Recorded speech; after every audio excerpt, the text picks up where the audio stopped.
Welcome to the Registry Insider. I'm Bill Seifarth from the National Registry of EMTs. And in today's episode, we're going to be talking about EMS on the Hill Day.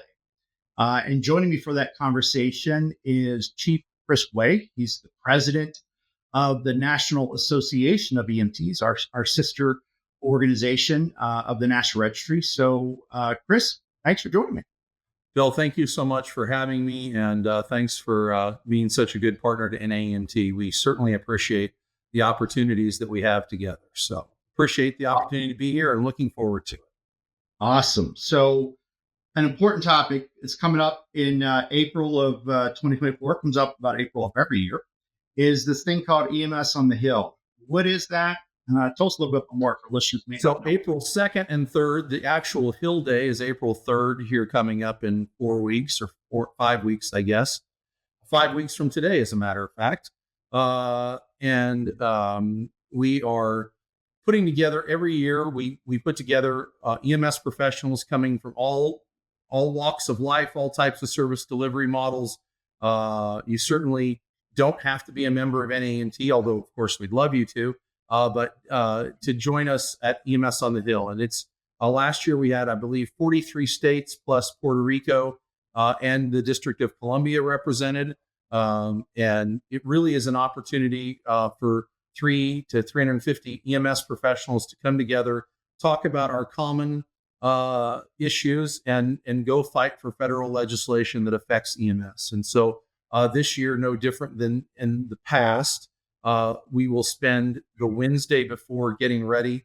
We'll have some briefings. We'll talk about certainly the congressional pieces right now are all chess pieces that are moving across the board, but we will have up to the minute readiness for you on April the 2nd. We have a little bit of a workshop, if you're so inclined, in that morning, talking about EMS reimbursement, EMS data, and then again, in the afternoon is an opportunity to learn specifically about our asks to Congress and what's going on in Congress. We'll be late that afternoon, we'll be giving the EMS Federal Legislator of the Year Award. It's also an opportunity for those members of each state to come together and kind of form a game plan for their day on the Hill the next day, where they're going to all come together and divide and conquer. I mean, certainly some of the bigger states with multiple representatives are a little tougher to get on, especially with 5 or 6 people from a state. So we try to divide them up and conquer as many congressional offices as we can. But we have a team to do that. We actually have a new thing this year where we're going to have an app with up to the minute information on appointments for different states, and for once you register, you're signed up, so that if a congressional member changes an appointment, and we know that can happen based on their schedule, those are all up to the minute and real-time information that you're going to get, including legislative information, as we're finding out legislation is changing minute to minute right now as well. So really, I think it's going to be an enhanced experience this year. Good. And it sounds like with that enhanced experience, you're better able to target what the more contemporary needs are. So April 2nd and 3rd, April 2nd being the day that there's going to be kind of the pregame, if you will, or the pre-brief to make sure everyone has an understanding, has familiarity with it. On the 3rd, going to meet with congressional staffers and congressional personnel. What are some of the key topics? I mean, obviously, there's so many opportunities in EMS right now for improvement. What are some of the highest topics of concern, really, that are going to be addressed this year? I think obviously we want to figure out what's happening with the Medicare extenders. I wish, it'd be nice if Medicare extenders went away and we had a permanent funding solution. But in all the years I've been going to the Hill, that hasn't happened yet. So as you probably recognize, the government is set to shut down March 14th if they don't get a continuing resolution. So let's hope. That's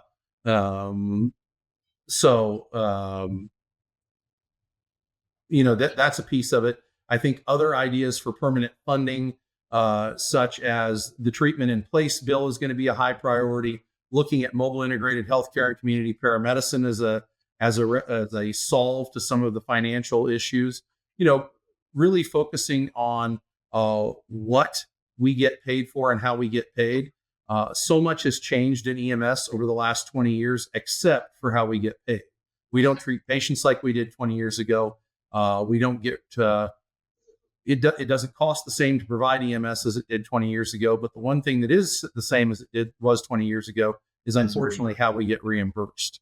Mm-hmm. So there are some pieces of that are a key. And then again, EMS counts is another big one where we're looking at making sure that all EMS providers in the United States get counted. Currently, if it's a fire-based model, or even some private providers, if they're in a large corporation, may not get counted as EMS providers. And we know something like COVID, where there were allocations of personal protective equipment and vaccinations and things like that were made based on numbers that the Bureau of Labor had, based only on single provider type systems. And so there's been a big effort in EMS counts. But I would also tell you, Bill, right now, it is so fluid with what's going on. I think the last 2 days, I probably spent a total of 8 or 9 hours on federal calls about federal legislation, where truly I know everybody's worried about what's going to happen. You know, depending on which news article you read, at which minute you read, there is certainly different pieces that you can pick up on and go, oh gosh, we're going to collapse the system. Then you read another one and go, okay, no. I think as today sits, so today is February the 27th. This is going to air March the 1st or 2nd. I know as today sits, here we are, and it looks like the original House bill that was going to cut $880 billion of Medicare does not have the votes to get it across the finish line in the Senate. If the $880 billion dollars worth of cuts had gone through, that's about between 13 and 14% of the overall Medicare and Medicaid budget in the federal government.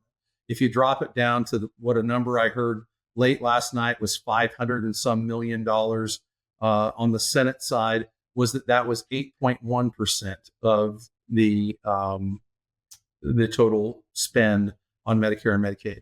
While that is certainly concerning, I think that we all have to pay attention to some of our elected officials' promises not to cut those programs, and then figure out what actually inside of those programs is going to be cut. And we're spending a lot of time doing that right now. We are full force on this. We've got a ton of resources poured into this.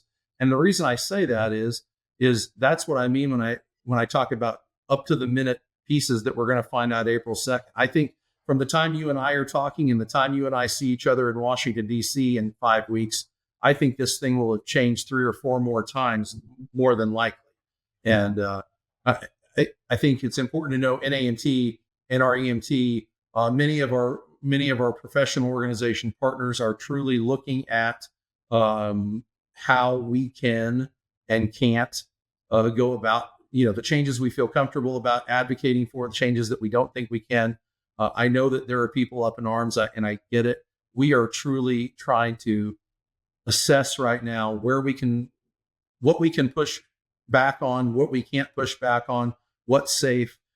We're trying very hard to come up with not only complaints about the potential cuts, but solutions to make it better. I think that's where you're going to see the treatment in place bill and the MIH community paramedicine bill play a big role. Is not only are we saying, hey, don't cut us, we're saying, and we have some solutions to better spend your money, which I think is going to be really key as we go through the next few weeks.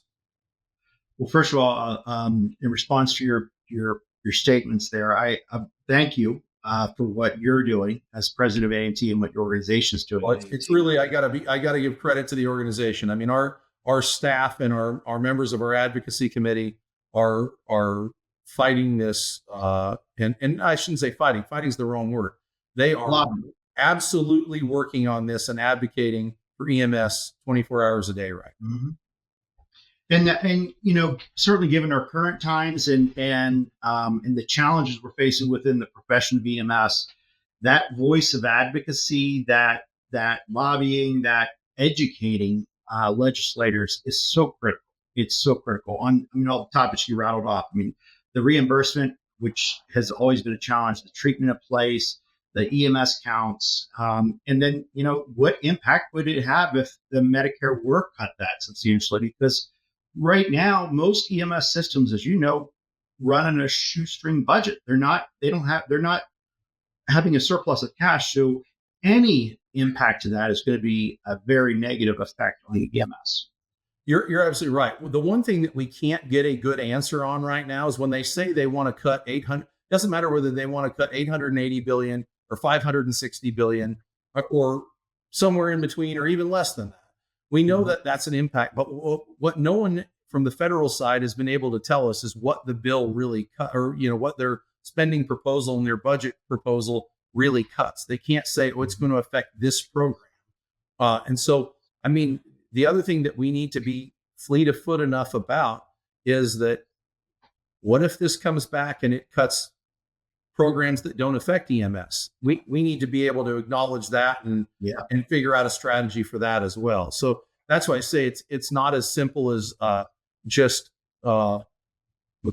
sending up the rockets and in opposition of what may or may not happen. It's being very strategic in how we go about that. The other thing that we want to be very clear to our partners and to our members is that certainly we don't want to become a group with a target on our back. We want to do this judiciously. We want to make sure that we are being very professional about it, that we are asking good questions, that we have factual information before we just go launch off into a tirade about cuts to our profession. Because if it ends up being that, yes, there are cuts to Medicare and Medicaid, but they don't necessarily directly affect EMS or the provision of EMS, we want to be sensitive to that. And that's really a question that we're having a tough time getting anybody at the federal level to be able to answer exactly right now is what do those cuts, or where do those cuts really take, or the proposed cuts? Nothing's official yet, but where do the proposed cuts happen? And I would tell you, we're working closely with the Senate now. I mean, the House passed the resolution the other night. We're working very closely with the Senate to see where they land on some of these things. Some of the Senate Republicans, not to get partisan here, but the fact of the matter is it's all politics. Some of the Senate Republicans have come out, especially some of the ones in states where they have a larger Medicaid and Medicare population. Some of those senators have come out and said they're not willing to sign on, to the bill as it's currently written, and there's going to have to be some revisions. I think ultimately, as I said a minute ago, we would rather be part of the solution rather than the problem. And so we are definitely offering up different solutions to those senators to say, hey, yes, don't cut us, but also in addition to not cutting us, here are some other mechanisms where you can help EMS, especially along the lines of reimbursement.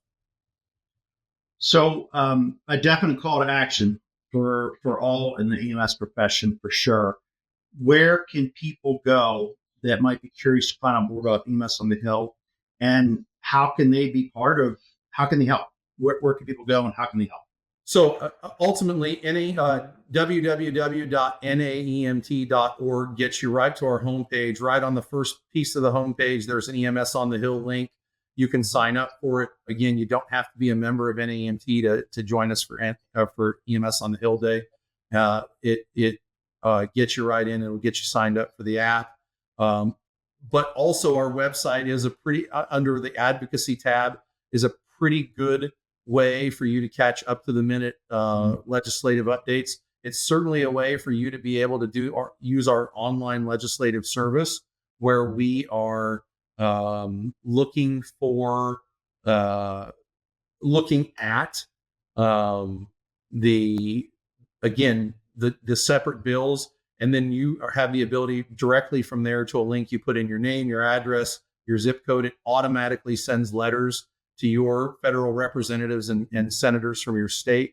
So that's a way to get engaged. If you can't come to Washington in April, we'd love to see 500 people there advocating for EMS. But if you can't, that doesn't mean you can't get involved. The online legislative service is a way to get involved. Another way to get involved, look at which states under the advocacy link. We have some states that don't have state advocacy coordinators. And, it's our goal to have an advocacy coordinator in every state, or maybe even some of our larger states, assistant advocacy coordinators. So getting involved is not an issue. And there's mechanisms on the website to get involved, but I feel like, and part of the reason I got involved in NAEMT a few years ago and decided to run for different positions is I don't think any of us can just sit back on the sidelines anymore and assume it's going to happen. I've been doing this for almost 33 years now. And my gosh, it's changed a lot in 33 years. And yes, admittedly, 33 years ago, I didn't have the first clue about reimbursement or the first clue about how federal legislation affected what I did or didn't do, or how I became an EMS practitioner. But I certainly understand now in a leadership position, both locally for a transporting fire department, as well as on the national level in this position. I have come to understand the gravity of what effect legislation has on our everyday business. And so, again, sitting on the sidelines to me isn't an option. And I know it seems, I can imagine the person sitting in wherever they are in the United States sits and says, oh, little old me, they're not going to listen to little old me. Well, you're right. Maybe they won't listen to one person, but I'll tell you what the representatives and senators do listen to is people from their own state. Me coming from Idaho and going and visiting a senator from Mississippi, I'm happy to do it, but they're not as excited to talk to me as they are to talk to somebody from their own state. And I know, Bill, you live in Ohio. And so same thing. I mean, you talking to your representatives and your senators where you live and how this impacts you at your home really makes an incredible difference. So again, whether you're able to come in person in April, or even if it's just getting involved in the online legislative service through NAEMT, where you can link and send a message to your congressional members and your senators, and the letter's already done for you. You don't have to craft anything. It literally takes 2 minutes of time, and that includes logging in and filling out all the information. So please get involved. Great resources and great ability for people, opportunities for people in EMS to be active and to make the change that we need. So NAEMT.org is where they have to go to. April 2nd and 3rd are the dates in DC if people can come. That would be great. The more, the merrier. I will tell you, the National Registry of EMTs will be there. We will appreciate that partnership very much. Yeah, and that partnerships. I mean, the one thing that's coming to mind as you're talking about, talking to legislators is the concept of one voice in EMS is something that we need to have, because when the legislators hear the same message from different people consistently, that's pretty profound too. And that's what I assume April 2nd is all about, is that it's that planning and making sure. And I think it even goes deeper than that. One of the things I would compliment not only the National Registry on, but all of our partners, the International Association of Fire Chiefs EMS section, the International Association of Firefighters, the American Ambulance Association. I think over the course of the last 2 or 3 years, we have really done a great job of coming together as a profession. We all represent different entities, and that's okay. But having a collective message has been really important. And I think we as organizations have done a really good job of saying, hey, let's walk arm in arm in this and do this together. I know you, in fact, the National Registry shared a table with us at a federal event the other night. Certainly, we have representatives from all those organizations I just mentioned that are going to be in DC in the first week of April. NAEMT will participate with their events throughout the year. But you're absolutely right. We are much better together than we are separately, and that is being noticed on the federal level. We've gotten things done, and I think people who are used to how long it takes on a local or a state level to get legislation through, it goes much quicker than it does on a federal level. But that doesn't mean we shouldn't try. And we've gotten some good legislation passed, but we have more to do. We still haven't solved the overall problem of a permanent solution to funding EMS and how EMS is provided, or solve the antiquated way we get reimbursed. Only getting paid for taking people to an emergency room seems like it's very 30 or 40 years ago of us. And it's not appropriate. yeah, it's not appropriate to take everybody to the emergency room. So let's look at things like alternate transport destination. Let's look at what happens when we have very qualified and skilled providers going out, whether it's through a community paramedicine program or mobile integrated health program, or even if it's just through a regular 911 service, but finding other portals for that patient to access their healthcare system. Man, that's huge. But right now we're disincentivized from doing those things because the only way to generate revenue and pay for our services is to transport the patient to the emergency. So a lot of challenges, a lot of opportunities. EMS on the Hill, April 2nd, April 3rd, a great opportunity for folks in the profession to engage, to get involved in advocacy, to get involved in pushing for the benefit, evolution, and aid to this profession that we all love dearly. And Chris, first of all, thanks to you for your leadership as president of NAEMT and to your board and staff. But also thanks to NAEMT for championing a lot of this advocacy that, again, we desperately need. Well, I appreciate the opportunity to come on with you today, Bill, and I look forward to seeing you in April. I know you'll be there, as well as several of your board members. And just again, encourage people, please come April 2nd and 3rd if you can. If you can't, that doesn't mean there's not an obligation or a way for you to get involved. So I just encourage people to visit NAEMT.org and look at the various ways and the various possibilities of getting involved, and let's have that united voice with our legislators. Awesome. Thank you again, Chris. I appreciate it. I'll see you in April. And thank you for watching and listening. And as always, stay safe. Thanks, Bill. Thank you for joining us for this episode. If you wouldn't mind, please click the like and subscribe buttons, as well as the notifications so you can get notifications about upcoming episodes. Also, for the latest and greatest happenings of the National Registry, feel free to go to NREMT.org. Thank you very much. And again, stay safe.